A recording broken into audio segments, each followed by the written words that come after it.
যত কবরস্থান আছে আল্লাহ এই কবর গলিতে যারা শুয়ে আছেন তাদের কবরকে জান্নাতের বাগান বানায়া দাও। আমরা এতক্ষণ পর্যন্ত আলোচনা শুনেছি, অল্প সময় আর কয়েকটা কথা শুনে আমার আপনার মা বাবা আত্মীয় স্বজনদের জন্য আমরা দোয়া করব ইনশাআল্লাহ। হাদিস শরীফে আসছে, আল্লাহর নবী বলেন, আল মাইয়িতু ফিল কবরি কাল গারিকি ফিল বাহারি।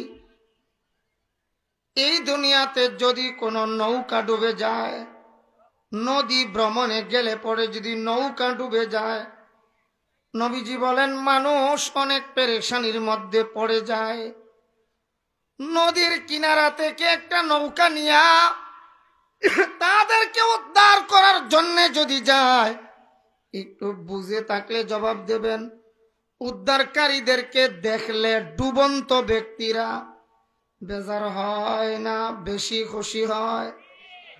কম না বেশি? বেশি খুশি হয়। আল্লাহর নবী বলেন, উম্মত শোনো, তোমার মা তোমার বাবা যাদের হায়াত নামক সূর্যটা ডুইবা গেছে, অন্ধকার কবরে শুয়ে গেছে, তারা অনেক পেরেশানির মধ্যে আছে। আজকে তোমার মা তোমার বাবার জন্য যদি আল্লাহর কাছে একটু দোয়া করতে পারো, এই দোয়ার সওয়াব তাদের কবরে আল্লাহ পৌঁছাইয়া নৌকা নিয়ে গেলে যেমন ডুবন্ত মানুষ খুশি হয়, এর চেয়ে বেশি খুশি আল্লাহ আমার আপনার মা বাবারে বানায়া দেবেন। এজন্য আল্লাহর শুকরিয়া। আপনারা যে মাদ্রাসা করেছেন, চারটিখানি কথা নয়, ই হাফিজে কোরআনদের মাথায় আপনাদের মেহনতের বদৌলতে আজ পাগড়ি প্রদান করা হয়েছে। এমন সন্তান এই কোরআনের বরকতে জন্ম হয়, যেই সন্তান আমার মতো গুনাহগার আপনার মতো ব্যক্তিদেরকে সুপারিশ করে জান্নাতে নিয়ে যাবে, যদি আমল ভালো হয়। বলেন যদি আমল, মাশাআল্লাহ, বলেন যদি আমল। কারণ হাদিস শরীফে আসছে, আমল নাই ইলম আছে। এটা কেমন? আল্লাহর নবীজি দৃষ্টান্ত দিয়েছেন। আমার উস্তাদে মুহতারাম হাটহাজারী মাদ্রাসার শেখুল হাদিস এবং প্রিন্সিপাল যিনি ছিলেন, শেখুল ইসলাম আল্লামা শাহ আহমদ শফি রহমতুল্লাহি আলাইহি, প্রায় আমাদের বুখারী শরীফের ক্লাসে বলতেন, আল ইলমু বিলা আমালিন কাশজারি বিলা সামারিন। গাছ আছে ফল নাই, এই গাছের যেমন মালিকের কাছে কোনো দাম নাই, আলেমের এলেম আছে আমল নাই, ওই আমলহীন আলেমেরও আল্লাহর কাছে কোনো দাম নাই। এই জন্য আপনাদের কাছে দোয়া চাই। আমরা যারা লিবাসদারি আলেম আছি, আপনারা দোয়া চান তো সব সময়। আমরা যারা লিবাসে আলেম, আল্লাহ আমাদেরকে যেন হক পথে চলার তৌফিক দান করেন। সবাই বলে আমিন। ইমাম আবু হানিফা রহমতুল্লাহ আলাইহির নাম শুনছি না, আমার জানা মতে এমন কোন মুসলমান নাই, সবাই জানি। নামটা জানেন না? ইমাম, মাশাআল্লাহ, বলেন ইমাম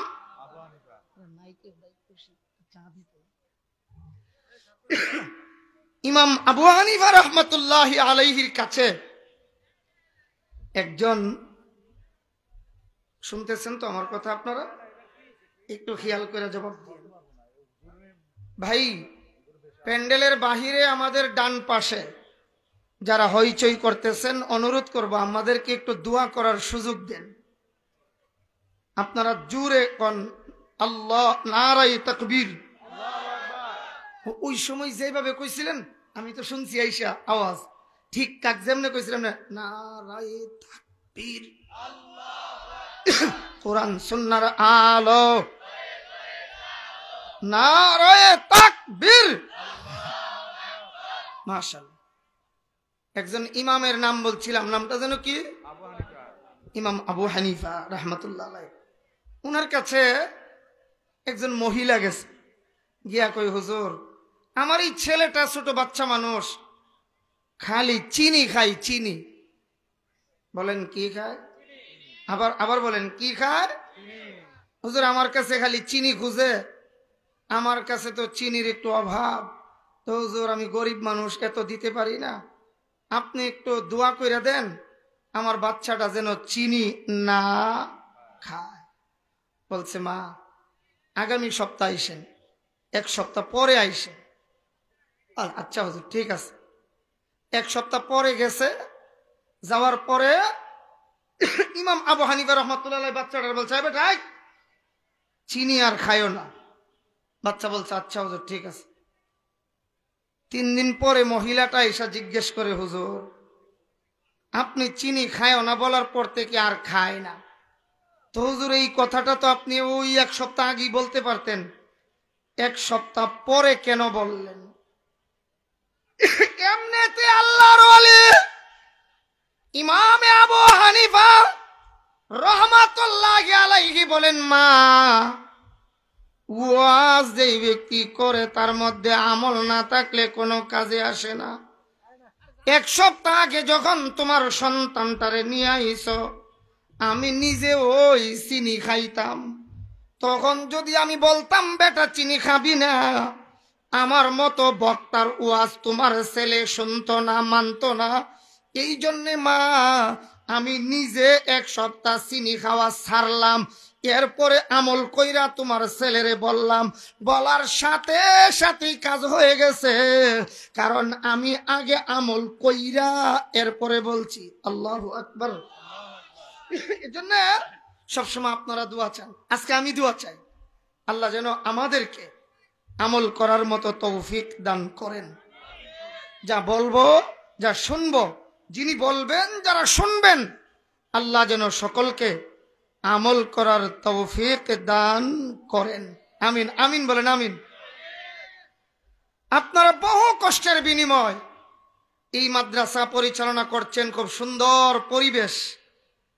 আপনাদের সভাপতি সাহেব সহ, হুমায়ুন সাহেবের নাম সহ, মিজানুর রহমান সাহেবের নাম সহ, আলহামদুলিল্লাহ আমার বড় মেয়ের জামাতা হাফিজ মাওলানা মুফতি রহমতুল্লাহ নুরি সাহেব দামাত বারাকাতুহুম, উনার জবান থেকে আমি অনেক শুনেছি।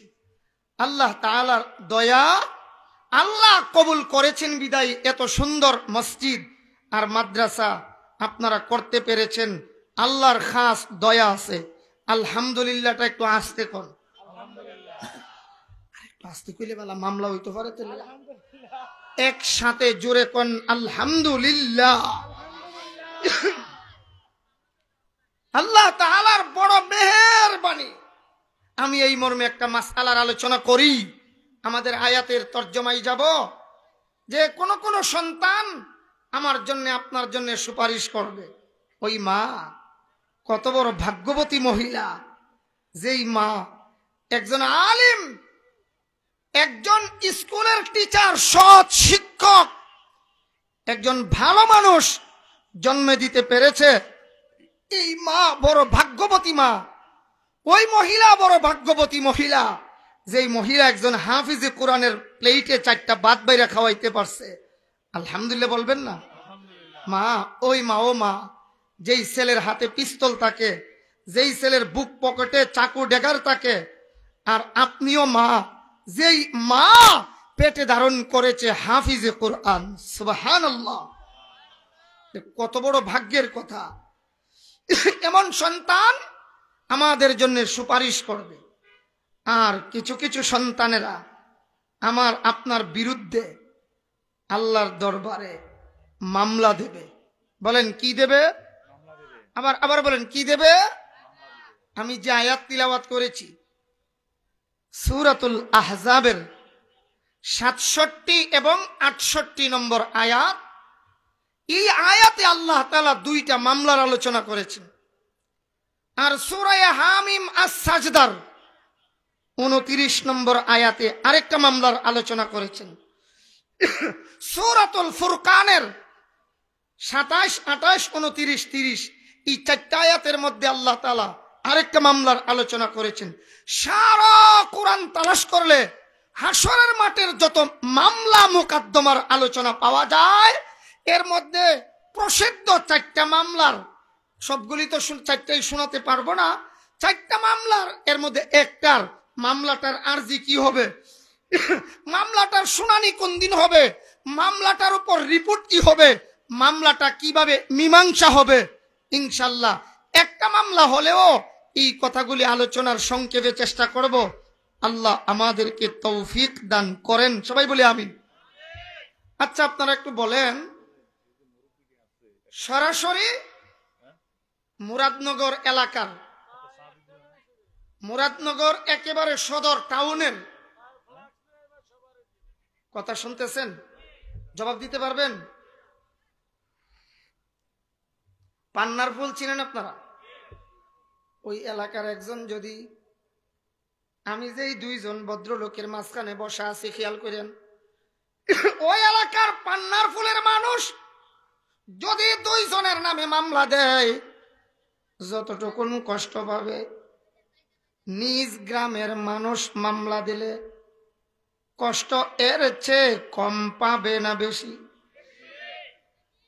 এই খোরল গ্রামের মানুষ মামলা দিলেন যতটা কষ্ট পাবেন, উনার নিজ মহল্লার কেউ যদি মামলা দেয় কষ্ট কমবে না আরো বাড়বে? উনার বাড়ির কেউ যদি মামলা দেয় কষ্ট আরো, ঘরের কেউ যদি মামলা দেয়, বিবি যদি মামলা দেয় আরো বেশি, বললেন একটু, ছেলে যদি মামলা দেয়, আল্লাহ তাআলা কই বান্দা, এই দুনিয়াতে তোমার ছেলে মামলা দিলে তোমার যদি কষ্ট বেশি হয়, একটু কি চিন্তা কইরা দেখছ তোমার সন্তান তোমার বিরুদ্ধে কিয়ামতের ময়দানে মামলা দেবে? আমি কি গল্প শুনাইতেছি না সরাসরি আল্লাহর কালামের কথা? সূরার নাম সূরা হামিম আস-সাজদা, আয়াত নম্বর 29। আল্লাহ তাআলা কোন কোন সন্তানকে বলবে জাহান্নামে যাও, এই সন্তান এই জাহান্নামে যাওয়ার কথা শুনে কি বলবে শুনেন, রব্বানা আরিনাল্লাযাইনি আদাল্লানা মিনাল জিন্নি ওয়াল ইনস। আল্লাহ তাআলা বলবেন, এই বান্দা তুই জাহান্নামে যা। সন্তান বলবে, আল্লাহ কেন? খেয়াল করতেছেন তো অবশ্যই। আল্লাহ বলবেন, শোনো, আমাকে চিনো নাই, আমার বিধান মানো নাই, নবীর তরিকা মানো নাই, এমনকি তোমার নামটাও ভালো ছিল না। বলেন ভালো ছিল না। এমনি আমরা বলবো, আল্লাহ তোমাকে চিনাইবার দায়িত্বটা কার ছিল? মা বাবার। বলেন কার দায়িত্ব ছিল? আমার মা বাবা আমাকে চিনাইল না। ও আল্লাহ, নবীর তরিকা মতে, নবীর পথে, নবীর ভালোবাসা শিখাইবার জিম্মাদারি কার ছিল? সবাই তো বলেন না, আবার বলেন কার? ও আল্লাহ, তুমি যে বললা আমার নামটাও ভালো না, আমার নামটা কি আমি রাখার জিম্মাদার ছিলাম? কে রাখবে? এই জন্য আল্লাহ আমার মা বাবা কই, আরিনাল্লাযাইনি আদাল্লানা মিনাল জিন্নি ওয়াল ইনস, এরা কোথায় আমারে দেখায় দাও। আল্লাহ বলবেন, দেখা কি করবা? খেয়াল কইরেন, আল্লাহর কালামে আল্লাহ কয়, নাজআলহুমা তাহতা আকদামিনা। ওয়াল্লাহ, জাহান্নামে যদি যেতে হয়, এরারে শুয়াইয়া, এরার বুকে পাড়া দিয়া, আমার পায়ের নিচে পদদলিত কইরা এরপরে জাহান্নামে যাইমু। কারণ আমারে কেন দিন শিখাইল না, আমারে কেন নামাজ শিখাইল না? নাউজুবিল্লাহ কোন। আল্লাহ, আমার নামটার উপরও তুমি আপত্তি করলা। আল্লাহ কয়, আপত্তি করবো না মানে? তোর নাম রাখছে তোর মা বাপে রাব্বি, রব্বি নাম রাখা হারাম। বলেন আমার সাথে, রাব্বি নাম রাখা কষ্ট হইব কিছু? রাব্বি নাম রাখা, আবার কন রব্বি নাম রাখা কেন হারাম আপনারাই বলতে পারবেন এখন। রব অর্থ প্রতিপালক, আর রব্বি অর্থ আমার প্রতিপালক। আপনার আমার প্রতিপালক কে? এই কথাটাই তো নামাজে দাঁড়ায় এখন। আলহামদুলিল্লাহি রব্বিল আলামিন কারে বুঝান? তাইলে ছেলের নাম যে রাব্বি রাখলেন আমার প্রতিপালক, হালাল না হারাম? বলেন বলেন ভাইজান। নামেরও একটা অ্যাকশন আছে, আমার সাথে বলেন। নামেরও একটা তাসির আছে। নামেরও কি আছে? আমার এক উস্তাদে মুহতারাম মাওলানা মুফতি শামসুল হক সাহেব হাফিজাহুল্লাহ, ব্রাহ্মণবাড়িয়া জামিয়া ইউনুসিয়া মাদ্রাসার শেখুল হাদিস, দারুল উলুম দেওবন্দে যিনি দীর্ঘদিন লেখাপড়া করেছেন, উনার কাছে উনি বুজুর্গ মানুষ। এক ব্যক্তি একটা 7-8 বছরের বাচ্চা নিয়ে আসছে, আইসা বলে হুজুর আমার এই বাচ্চাটা কাপড় পরে না। বলেন কি পরে না? পরাইলেও 5-10 মিনিট পরে খুলে ফেলে দে। হুজুর আপনি একটু দোয়া করে দেন বাচ্চাটা যেন কাপড় পরে। তো হুজুরে জিগায় নাম রাখছো কি নাম? হুজুর নাম রাখছি আরিয়ান। হুজুরে আরিয়ানোর তো লেংটাতে আর কাপড় ফিনতো কি, তার নামের সাথে কামের খুব মিল আছে। আরিয়ান অর্থই উলঙ্গ। বলেন আরিয়ান অর্থ? আরিয়ান যদি আইন দিয়া হয়, আইন দিয়ে আরিয়ান উরিয়ানুন থেকে উলঙ্গ বিবস্ত্র। দলিল একটা হাদিস শোনাই, রব্বা কাসিয়াতিন আরিয়া মুমিলাতিম মাইলাত রুউসুহুন্না কাআসনিমাতিল বুখতিল মাইলা লা ইয়াদখুলনাল জান্নাতা ওয়া লা ইয়াজিদুনা রিহাহা। আল্লাহু আকবার। একটু জোরে কোন আল্লাহর নবী বলেন রব্বা কাসিয়াতিন আরিয়া। খেয়াল করতেছেন? বহু মহিলা আছে, আমার নবীজি কয় কাপড় পইরাও বিবস্ত্র, কাপড় পইরাও উলঙ্গ। আরো সহজ কাঁচা বাংলায় বলা যায় কাপড় পইরাও ল্যাংটা। বলেন কাপড় পইরাও। আচ্ছা আমরা সবার পরানো কাপড় আছে না? কেউ ল্যাংটা কইব না? সবাই কয় না, ল্যাংটা বলবে কেউ? কেন কেন? উনার কাপড়টা কি হওয়া দরকার ছিল এতটুকুনই আছে। যদি এতটুকুন হইতো তাহলে অর্ধেক কাপড় হইলে, উনারটা ফুল আছে, সুতরাং এটাকে ল্যাংটা বলা হয় না। তো হাদিস শরীফের মধ্যে মুহাক্কিক মুহাদ্দিসিনে কিরামগণ এর ব্যাখ্যাই লিখেছেন। আল্লাহর নবী যে বললেন রব্বা কাসিয়াতিন আরিয়া, বহু মহিলা কাপড় পইরাও উলঙ্গ। ওই আরিয়া অর্থ উলঙ্গ। ওই যে একটু আগে আরিয়ানোর তো ল্যাংটা কইছিলাম। এই মাইকটা আওয়াজ আর কমাই দেন, সমস্যা নেই। নাম রাখলো আরিয়ান। নবী কয় রব্বা কাসিয়াতিন আরিয়া, বহু মহিলা কাপড় পরেও উলঙ্গ। বলেন কাপড় পরেও। ব্যাখ্যা লেখছে 3 কারণে। 1 নাম্বার খেয়াল করেন, হ্যাঁ বাজান, এই বাচ্চারা কি হইল? কি কথা বলবেন না? মুহাদ্দিসিনে কিরাম লেখেন কেন উলঙ্গ বলা হয়েছে। খেয়াল করেন, আমরার মা চাষিরা ব্লাউজ বানায় 16 গিরা কাপড় দিয়ে। এখনো আমার মার বয়স 86 বছর, আলহামদুলিল্লাহ, ব্লাউজ বানায় একেবারে এই পর্যন্ত, ফুল যেন হয়। আচ্ছা কেউ যদি 6 গিরা দিয়া বানায়, সারাটা শরীর ডাকবে? সবাই তো বললেন না, ডাকবে না। তাহলে এতটুকুন ডাকলো আর বাকিটা খোলা রইল, এইটা কাপড় পইরাও উলঙ্গ। একটু ভদ্র ভাষাটাই কই, এইটা আর কইলা। কাপড় পইরাও বিবস্ত্র, কাপড় পরেও উলঙ্গ, অর্থাৎ কাপড়টা ছোট। বলেন কাপড়টা। 2 নম্বর ব্যাখ্যায় লেখা হয় কাপড় ছোট না, কাপড় বড় হয়। একবারে এখান থেকে শুরু করে পায়ের পাতা পর্যন্ত বুরকা পরছে।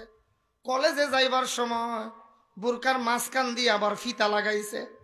কাপড় বড় হয়, কিন্তু ইদারে নিয়ে ফ্যাশন দিক দিয়া একেবারে বেল টান দিয়া বানছে। বুরকা ফরসিন যে উদ্দেশ্যে যেন বোঝা না যায়, টাইট কইরা বান্দার কারণে এখন সব বোঝা যায় না। ঠিক কইেন না, বাড়িতে গেলে আজকে ভিড়াও হয় তারা জোরে কন্টেক কিনা। 3 নম্বরের ব্যাখ্যা হলো কাপড় বড় বডি ফিটিং না, লুজ হয় ঠিক আছে, কিন্তু ফরসে শাড়ি, বোঝা যায় যেন আনন্দবাজারের মশারি। অর্থাৎ এত ফাতলার ফাতলা কাপড় ফরসে, এরপরও সব দেখা যায়।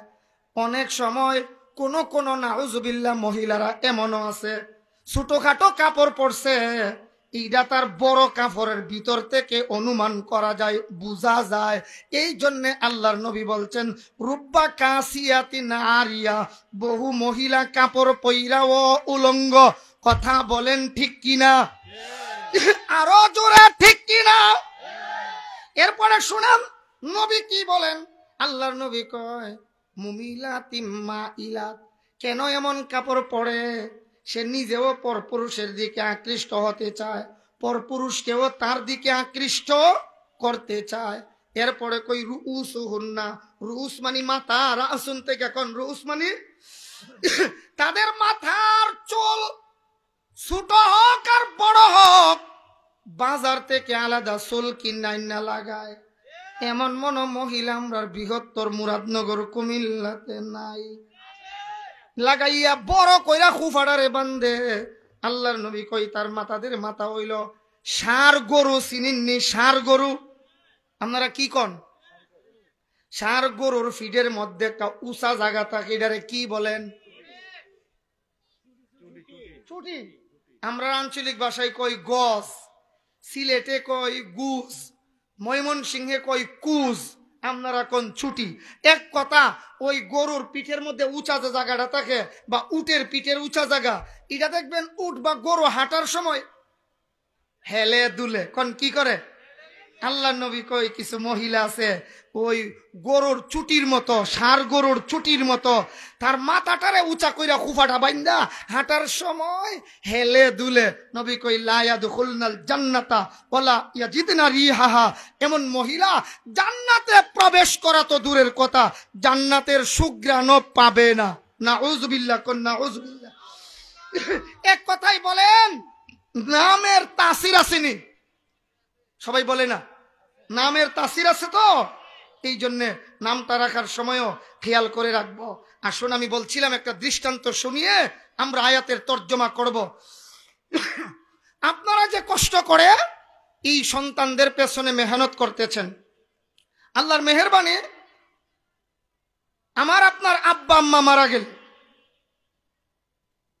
আমরা সবাই সহি তরিকায় মা বাপের জানাজা নিজে পড়াইতে পারবো এমন সাহস সকলের আছে? মাশাআল্লাহ, সত্য সত্য কথাটা স্বীকার করেন।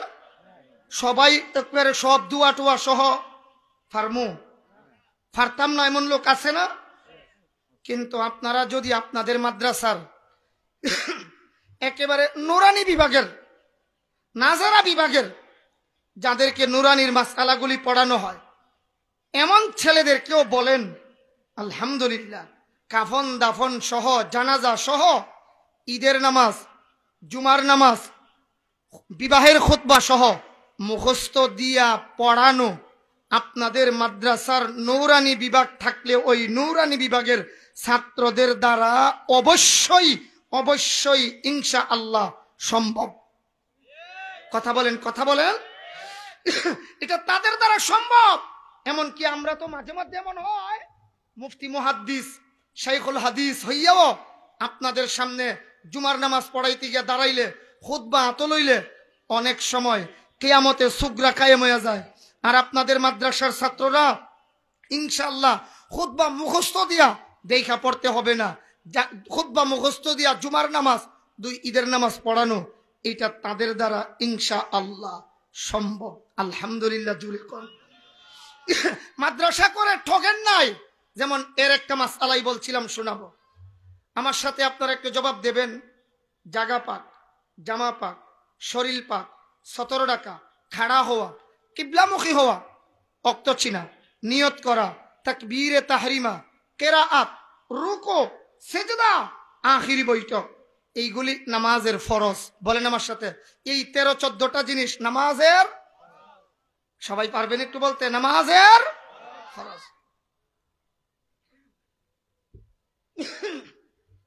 নামাজের কোনো ওয়াজিব যদি ছুইটা যায়, 2টা সেজদা জরিমানা দিলে নামাজ আদায় হয়ে যায়।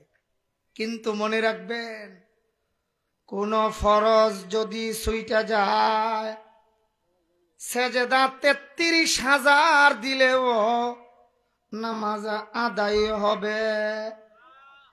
আবার কোন আদায় হবে? তাইলে এখন একটু খেয়াল কইরেন, নামাজের জন্য কেরাত ফরজ। বলেন, নামাজের জন্য কেরাত। আমরা নামাজে দাঁড়াইলে সাধারণত 3 পদ্ধতিতে কেরাত পড়ি। বলেন কই পদ্ধতিতে? আবার বলেন, আবার বলেন। আমি আমার মসজিদের রুম বারান্দার কাছে বসে বসে ফতোয়ার কিতাব পড়তেছিলাম। এমন সময় দেখি একটা কলেজ বা ভার্সিটির স্টুডেন্ট আমার পাশেই দাঁড়াইয়া নামাজ পড়তেছে। নামাজ, এদিকে তাকায়েন একটু, নামাজ যে পড়ে,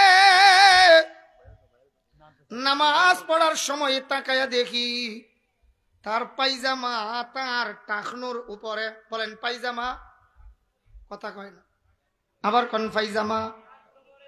আমার কাছে তার অবস্থাটা দেখে খুব ভালো লাগছে, কারণ আল্লাহর নবী বলেছেন, সালাসাতুল্লাহ ইউকাল্লিমুহুমুল্লাহু ইয়াউমাল কিয়ামা, 3 দল মানুষের সাথে আল্লাহ কথা বলবেন না।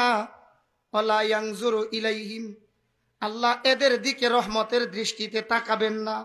ওয়ালা ইউযাক্কিহিম, এদেরকে গুনাহ থেকে পবিত্র করবেন না। ওয়ালাহুম আযাবুন আলীম, এদের জন্য ভয়াবহ শাস্তি। কয় দলের জন্য? 3 দল। বলেন কয় দল? 3 দলের জন্য এই 4টা শাস্তির কথা বলা হয়েছে। এর মধ্যে 1 নাম্বার আল মুসবিল, যারা টাক